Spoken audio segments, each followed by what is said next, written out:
नमस्कार. संघमित्रा स्वादिष्ट रेसिपीजमध्ये स्वागत आहे तुमचं.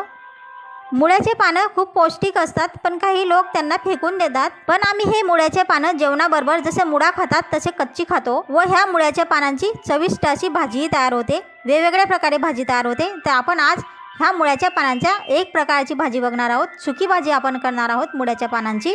चॅनलवर नवीनच आलेला असाल चॅनलवरील व्हिडिओ बघून घ्या आणि अशाच नवनवीन रेसिपी पाहण्यासाठी माझ्या चॅनलला सबस्क्राईब करून घ्या. बेल बटन ऑन करून द्या.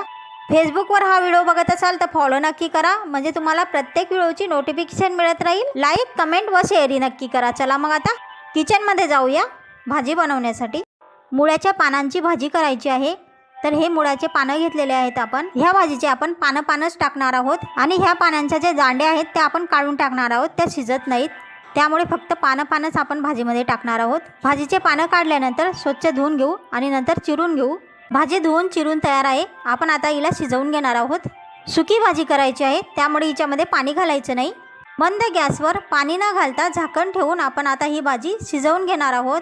आपली भाजी शिजून तयार झालेली आहे. आता फोडणीसाठी मसाले बघून घेऊया. हा एक मोठा कांदा आपण चिरून घेतलेला आहे. 7-8 लसूण पाकळ्याही चिरून घेतलेल्या आहेत. अर्धा टेबलस्पून आपण मोहरी घेतलेली आहे. 1 टेबलस्पून जिरं घेतलेलं आहे. धना पावडर 1 टेबलस्पून. चवीनुसार हळद मीठ घेतलेलं आहे. एक मोठा टमाटा चिरून घेतलेला आहे. शेंगदाण्याची लसूण घालून चटणी तयार केलेली आहे. तुम्हाला शेंगदाणे कूट व मिरची पावडर वेगळी घालायची असेल तर घालू शकता. चला आता भाजीला फोडणी देऊन घेऊया. तापलेल्या तेलामध्ये आपण मोहरी घालून घेणार आहोत. जिरे घालून घेऊया. जिरे मोहरी छान तळतळल्यानंतर चिरलेला कांदा लसूण घालून घेऊ. चिरलेला टमाटा घालून घेऊ. आता सर्व मसाल्यांना आपण मस्तपैकी फोडणी बसू देणार आहोत. छान फोडणी बसलेली आहे. आता आपण शेंगदाण्याची चटणी घालून घेणार आहोत. धना पावडर घालून घेऊ. हळद मीठ घालून घेऊ चवीनुसार. आता आपण सर्व मसाल्यांना व्यवस्थित फोडणी बसू देऊ. मसाल्यांना फोडणी बसल्यानंतर आपण शिजवलेली मुळ्याच्या पानांची भाजी घालून घेणार आहोत. मिक्स करून घेऊ.